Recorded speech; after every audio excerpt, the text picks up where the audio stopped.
Hey. It's the American way of saying hello. Hey. You can recognize, I suppose Americans, it's very insulting to call a Canadian person American, I know that. But American people, and I presume Canadian people as well, recognize one another that way when they go abroad. You see them. You don't even have to see them, you just hear them. You don't recognize one another in a visual way. It's just because everybody seems to talk as if they're in a rodeo all the time. Hey, how you doing? It's different if you're English, you know, you sit around and you rifle through the local food and you complain, you say, what do you mean there's no chips? And if you're Irish, there's a very particular way you recognize one another. You see guys and you know they're Irish because of their hair. There's a phenomenon called Irish hair. You can walk into a bar and see 400 people and they all look like this. How's it going?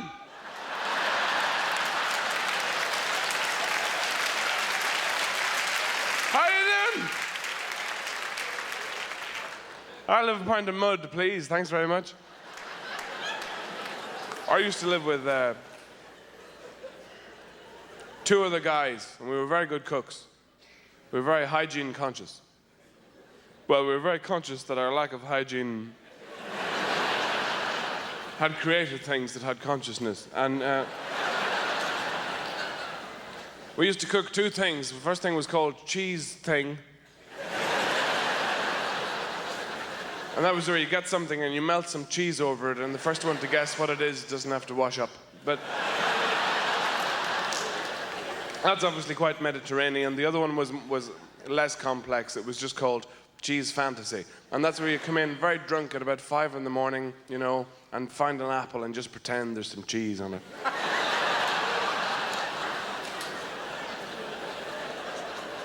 And also, people here seem to be very health conscious, I've noticed. I mean, I eat and do what I like, you know, but here people are very concerned about all that stuff, about looking good, you know? And I don't like healthy people. They've got nothing to say. I'm healthy, I'm happy because I'm healthy, I'm healthy because I'm happy. You'd smile like that if you had 2 yards of Lycra up your arse. They look at the women, they have 98 teeth, they weigh as much as a photograph of themselves. And the things these people eat, you know, alfalfa, seaweed. If you saw that on your shoe, you'd go, get that away from me, get it away.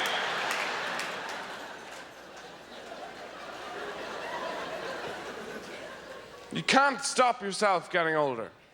People are too worried about it, and I don't. The other thing I don't understand is all the drugs young people are doing. You know, I don't understand that. My body is going on me. If I want to rush, I just get out of a chair when I don't expect it.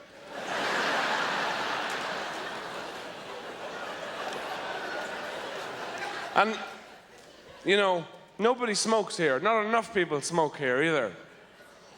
They're all far too conscious of all that as well. And it's a bad thing. Everybody knows it's a bad thing. I mean, I know I'm going to give up. If I thought I wasn't, I'd quit now. But it's just that it's the wrong time for me because I'm still technically alive.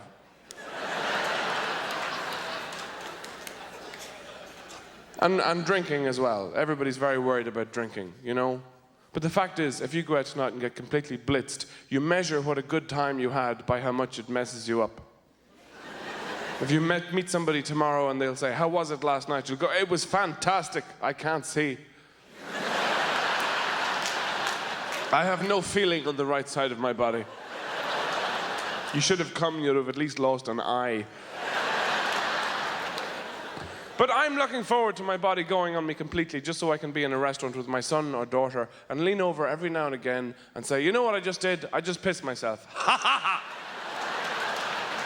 You deal with it. Because you can't stop getting old. Men say, I'm going to get old gracefully. How do you do that? You lose your hair, your teeth, you're red, you get fat, you're attracted to beige clothes. You look like a red snowman in a beige jumpsuit. If you're a woman, it's not any easier either, because you get to a certain age, maybe you're not quite so attractive as you once were before. Perhaps, maybe, I'm just suggesting, what do I know?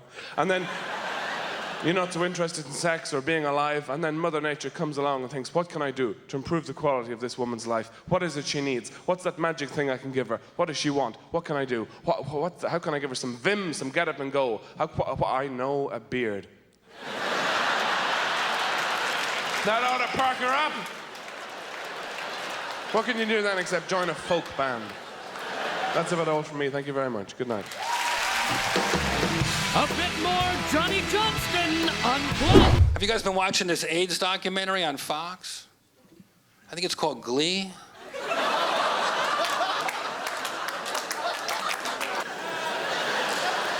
Who the hell uses an Indian as a slave? We don't make good slaves. Do I look ready to do hard labor right now? No. We don't do hard. Give a calculator. We'll do your taxes. You know what I mean? We don't.